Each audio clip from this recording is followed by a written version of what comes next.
Alright, today I'm cooking some broccoli, cheese, and rice with chicken casserole. Alright, so first off I'm going to start with some chicken breast. And I'm just going to saute that, add a little season on it. Whatever your preference is what you want to add on your chicken. And for me, I just added some Creole.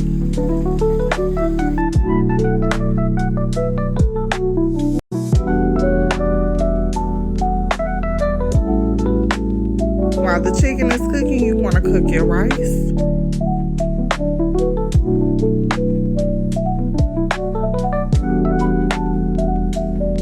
Alright, and I'm going to use some minced garlic, some Velveeta cheese, sliced cheese, some evaporated milk, and some cream of mushroom. Alright, so we're going to cut the chicken up into cubes.